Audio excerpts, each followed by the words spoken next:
female finance collective where we encourage women to have open and honest conversations about money. So today we're continuing our series on debt. And in this episode, we'll discuss managing your stress around debt. And as a reminder, debt is highly personal and there are many aspects to consider. We're sharing information for educational and conversational purposes, and it is not specific financial advice. We're here to share our ideas and what has worked for us. So one of the pieces of finances that creates the largest amount of stress is debt. And debt makes us feel alone, and it feels like we've done something bad with our finances. There is a stigma with having debt that reinforces that you're not great with money. And often it's seen as a sign of financial irresponsibility or failure. But this is not true. We did a really quick Google search to look up statistics on debt, and having debt is something that is very normal. So in fact, we had a look at some stats from Yahoo Finance published in January of 2024, and 22% of people have between $10,000 and $20,000 worth of credit card debt. 61% of people consider themselves in debt, and the average credit card debt was about $6,000. And 23% say they go deeper into credit card debt every single month. You are definitely not alone if you're feeling stressed out about debt and your finances. A NerdWallet study showed that 48% of people felt stressed about the debt they're carrying, and the biggest stressor was around revolving debt. So those debts that don't have a specific monthly payment, but they just roll over each month, and you're able to add amounts to that debt, and it makes it very difficult to pay off. So we wanted to have this very open communication and conversation around debt because it's one of the topics that brings us a feeling of shame and like we're doing something wrong. So we wanted to share a few of the tools and tips that have worked for us around managing stress while paying down debt. So Sybil, I know that you had a great idea around managing stress and would love if you share that. Yeah, thank you. You know what I have really found as a great stress management technique is to journal. Actually putting a pencil to paper, not like writing, typing, but actually journaling with my hand, with my heart, with my brain on paper really helps me relieve stress. It just feels so good to get it out there. And the thing I love about journaling is I can choose to share it if I want, but most of the time I don't. It's just like my way to get the worry and stress out on paper. And I know sometimes people think, I'm not a journaler, but I would really encourage you to try. If debt is causing you stress, just whatever, don't judge those thoughts. Just write it down and then close it and walk away. I often do that when things are really stressful. But it is amazing how much better I feel when I just sit down and get it out of my head. It helps me stop worrying about it. It helps make space in my brain for other things. And then I've noticed it helps me when I'm ready to make a plan. It helps me do that because I realize I become self-aware, right? A lot of stress management is first becoming aware that you are stressed. And so by journaling and realizing, oh my gosh, this week I wrote pages every day about the stress and the numbers, that self-awareness leads me to be able to make a plan and then hopefully start to stick to it, find some accountability and stuff like that. So I would say my number one is totally to just start journaling. Doesn't have to be anything fancy. Just get it out of your head onto paper. I love that because I feel like what you did is just sort of map out for people a really good stress management plan when it comes to kind of anything, But thinking about debt in particular, so Mary Lee told us that if we're in debt, we're just really talking about credit card debt here, and like the kind of debt that doesn't feel good. That's really kind of what we're talking about. The kind that makes us feel stressed. I'm not losing sleep at night about my mortgage. I'm losing sleep at night when I have debt I don't know how to pay off, right? That feels really overwhelming. So I think that there are like some strategies that work for any type of stress management, but particularly for debt. Get the feelings out. I think that is so important, like through journaling and just acknowledging that you have the feelings, right? It's sort of like step one.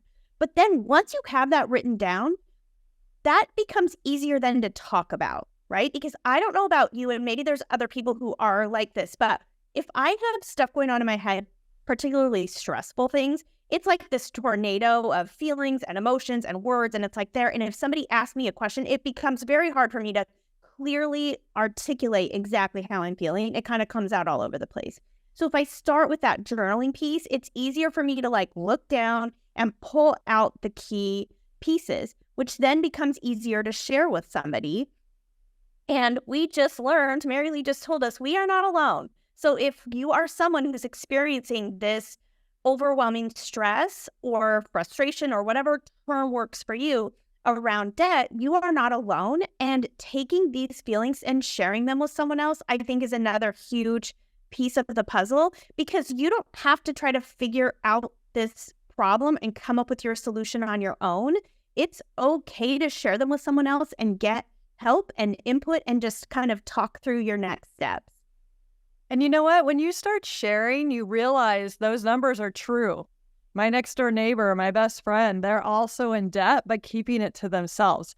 I unfortunately had some miscarriages, and it was the same way. Like, no one around me talked about miscarriages. But then once I went through it, I started talking to people about it. I realized how many women have miscarriages. It's a huge number of women. But I would have never known that, and I would have gone through it totally alone had I not taken that step to share it and talk about it with people. So I really appreciate that, Jen, because we, so many of us feel so alone and so ashamed that we're in debt that we don't end up talking about it. But the best thing you can actually do is to talk about it, because the support system, we can help each other manage that stress so much better when we're in it together. I find one of the things that comes up for me related to finances, and it can be related to debt as well, is when I feel under pressure, so under financial pressure, it's harder to make decisions, and it's harder to look at your finances in a rational way. And I'm an introvert, so I've got a lot going on, a lot of thoughts inside my mind.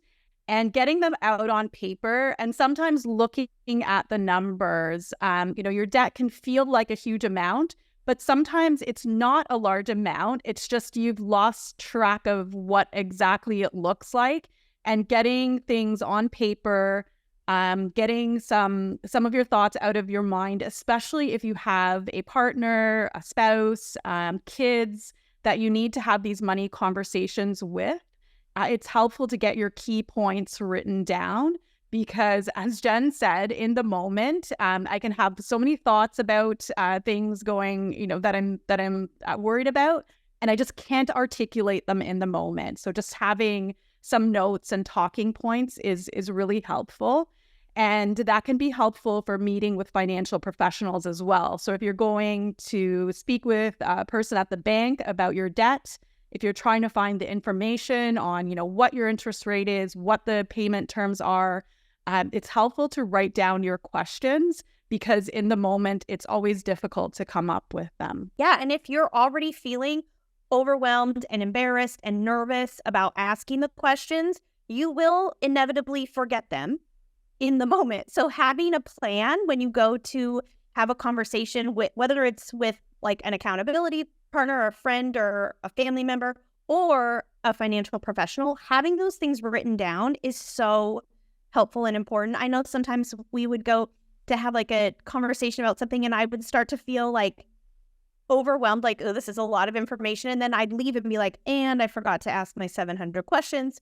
So if you go in with like a plan, like this is what I'm trying to come away here knowing, it makes it a little bit more like a better use of your time.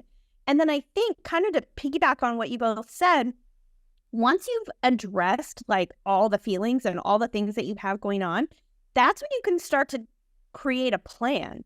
And for me, no matter what the stressful situation is, once I have answers, once I have a plan, once I know how I'm going to attack something, I instantly feel relief, because it's not just, talking about debt, it's not just this, for me, it was like this overwhelming thing that just hung over my head every single day. I literally thought about it every single day. Every purchase I made, I was like, should I be buying this? Is this making my debt worse? I was like so overwhelmed and all consuming for me that once I had a plan and I had like written everything down and had a real plan, not like a fake, I'll just try to do this plan, like a concrete payoff plan, then it made me feel so much better, because I knew what I was doing to like make the problem, I want to say, go away, but obviously it was longer term than just like, snapping my fingers, but to start to tackle the problem, I'll say. Well, and this is, I always like to consider the element of time, and it's very easy and quick to spend money, and it's much more difficult, and it takes a longer time to pay down debt. So that's where having a plan is just a roadmap. It's like if you're traveling somewhere new, you want to know the directions on how to get to that new place. And that's what you're doing with your finances as well, is you're breaking things down into easier steps. And once you have that plan, the anxiety and the overthinking tends to subside. So once you're following your plan for a couple of months, you're actually making progress on paying down debt, those anxious thoughts and repetitive thoughts tend to start to, get diminished over time. And it's just, you kind of get into like a new routine with your finances. And you know what? Some people might feel like making the plan is what's stressful to them, right? Not everybody is ready to like jump from stress manager, I'm stressed about this, to a plan. They might know that's where they need to go, because you do need to probably make a numbers plan to pay it off in a certain amount of time. But I also find that becoming curious about your problem is really helpful too. So the curiosity state, so moving from journaling about your stresses, how you're feeling, hopefully starting to get some numbers down in particular, but then becoming curious, like, what if I paid it off in 5 years? What if I didn't pay it off for 10 years? And that curiosity actually changes your brain out of the stress state too. And it might be a good precursor for people to then make a plan, right? So I would like us to think about that too. For some people, just like, how can you get curious about your debt? How can you get curious about solutions? And then again, talking to people about some of those different curiosity questions. And like you said, Jen, like going in and asking questions, and Marilee with a list ready. A step before that might be to just be curious. What are you noticing about how you're feeling? Is it that you feel like you're never going to be able to pay it off? Or is it that you feel like you're going to sacrifice everything because your plan is so stringent that you have to pay it off, right? There's like both ends of it. Some people are going to force themselves to pay it off maybe too fast, that is stressful. And some people are going to kind of not make a plan and end up paying it off in a super long time. So becoming curious about what both of those could look like could really help you maybe find your middle ground. Or if you want to be on one end or another, I want to sacrifice for 2 years, get rid of the debt, and then I can live a more, less stressed life, or not. But if you're not curious about what possibilities might look like in your life, sometimes it's hard to make that plan, which ultimately needs to be made so you can meet your financial goals. Agreed. And one of the things I wanted to add about the questions, we were referencing, like, if you were going to meet with somebody or talk with somebody, if that's not in your budget, if you can't afford to set up a meeting with somebody and you don't have someone in your immediate circle who would be willing to sit down and help you, the internet is your friend. Make a list of all the questions that you have, and then go in to the internet and start Googling. searching up. This is what I'm trying to understand. I don't know what revolving debt is. I don't know what this interest rate means. And empower yourself with knowledge. The knowledge will also help with the stress management, because I know for me, a lot of the stress came from not understanding and like hearing terms or seeing things and being like, I don't even know what that means. So not just being curious about how things could change for you, but also just empowering yourself with that knowledge and information that you need to, take the next step and to understand the situation that you're in a little better. I think that's a huge stress management tool. Huge. I wanted to share something that really works for me during times of stress. And even though I've worked on my money mindset and my financial journey, I tend to still have some stress and anxiety around finances. And for me, the thing that works the best is to take breaks, and specifically just taking time in nature, going for hikes or a walk, just to get your mind off of some of those worrisome thoughts. And just there's something about nature that's very healing. It's like you're suddenly, hiking in the woods, and it just feels like you're taken care of, you're safe. And it can actually help you to make more rational decisions and to look at things like debt differently. So I think it's, just finding what works for you. And that's one thing that's been extremely helpful for me personally. I don't know if either of you might have something that you've done to manage financial or debt stress that's really helped you out. I think what you said is so important. Just because it's money stress doesn't mean that the stress management strategies have to be something specific to money, right? So if going for hikes and spending time in nature helps you feel calmer, this is a good time to utilize that. If meditation is something that works for you, if, sometimes this is a really random thing, but sometimes I just need to watch TV that requires no thought from my brain at all, right? And that is a way that I can check out for an hour and just kind of let my body can relax. I stop thinking about things. And that is a way for me to also kind of reset. So don't lose sight of all those regular stress management tools that work for you. I think the biggest problem for me, whether it's financial or any other stress, is remembering to use a tool, right?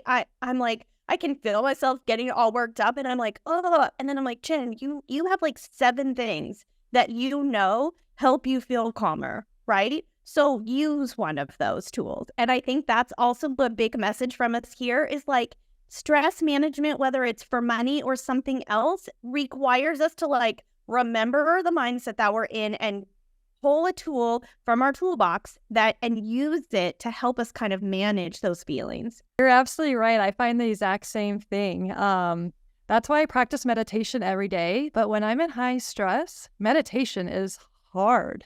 And I'm like, well, this is why I have to practice every day. This is why I get out into nature every single day, and when you're in that stress, I'm like, what do I do? You're in it. And it's like, once I get out to that walk, it's like, but it's incredible how hard it is to get out of that stressed situation into that more recovery mode, right? Which we all need to do. One thing I like to do in my weekly schedule is I have, and we've talked about this before on the podcast, is I have every Friday, I spend a half an hour to an hour, depends. Sometimes I do also a little bit more on the weekends, but around money. And so it helps relieve my stress because I know every Friday in my schedule, I'm going to be doing something about money. I'm going to be learning about money. I'm going to be working on paying off my debt. I'm going to be something about money. It doesn't matter what, and you can have a specific plan or not. But just for me, having that time carved out is really, really helpful in reducing my stress because I know I'm going to pay bills on Friday. I'm going to do whatever I want to do on Friday. I don't have to keep cognitive space worried about money as much because I know I have a spot for it in my schedule. So that relieves a lot of stress for me.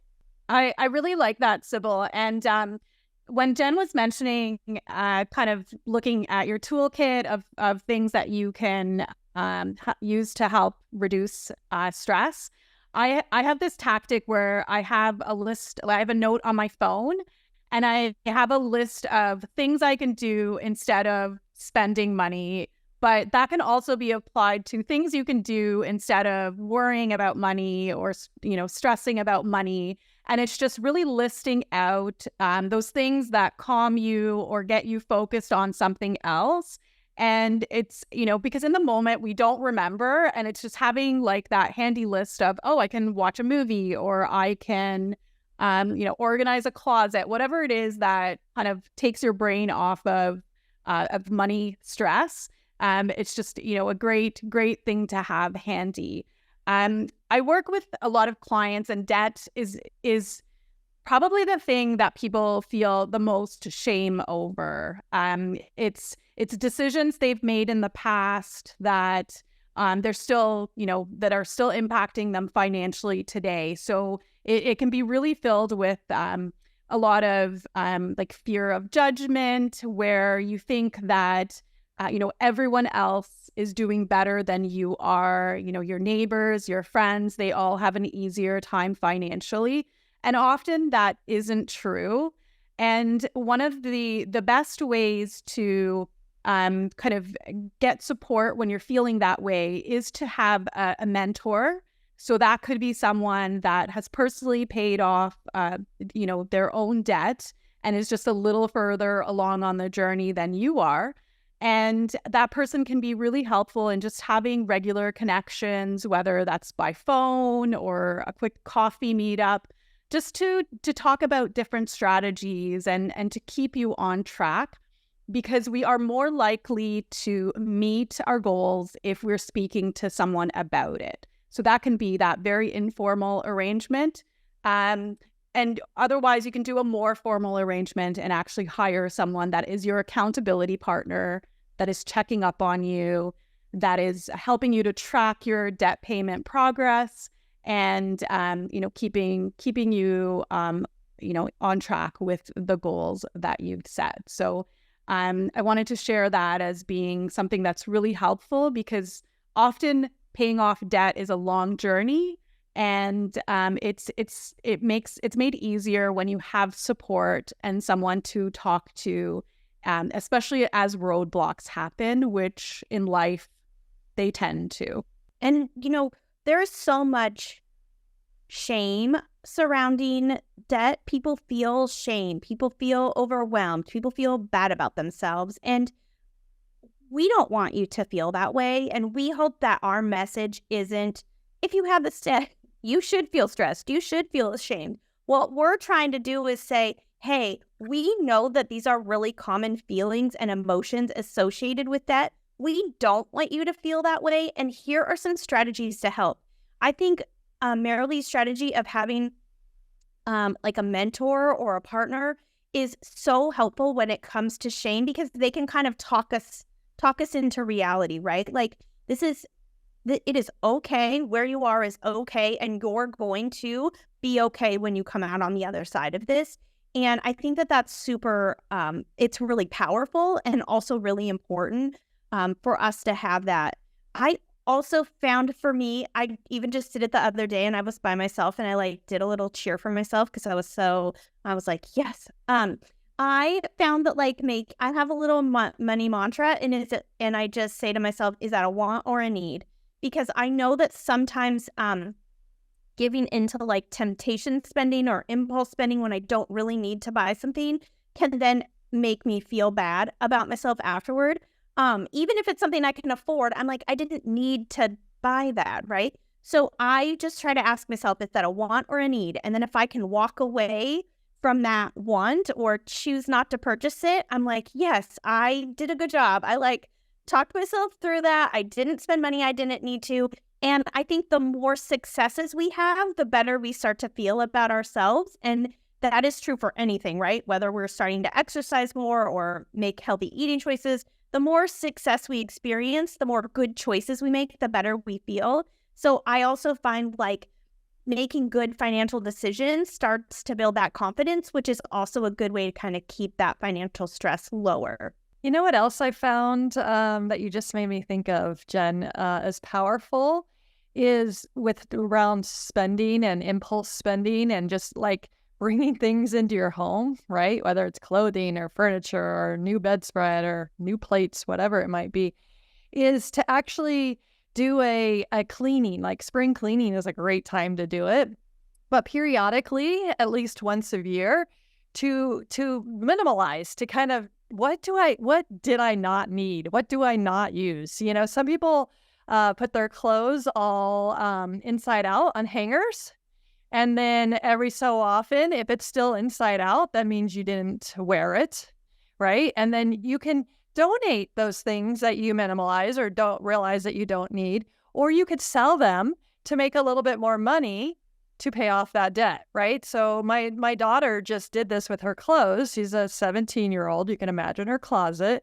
And she took her clothes and shoes and all the things she had to have, you know, and got $150 from Plato's Closet by selling those things. And we talked about it. We're like, she had worked there and bought most of the things there at a good price, but she basically rented those items, right? She bought them at this price and sold them at this price. And so for 2 years, she rented this shirt or these Converse or whatever. So really just kind of that for me, and like cleaning out, it does a lot of things because it's like helps you declutter and helps your mind space when you do that. But also you can become aware and reflective on like, I really didn't need these things, but now that I have them, let's see if I can make a little extra money with them and or donate them. And then keep that in mind the next time I want to buy that really cute shirt or that, you know, that new piece of kitchenware or whatever. That really helps me as well. Thank you for joining us on this episode regarding debt and managing the stress related to it. Remember that we'd love to hear from you. Please send us your comments, thoughts, and questions. And be sure to like and subscribe to our podcast so you don't miss out on any episodes. We look forward to chatting with you next time.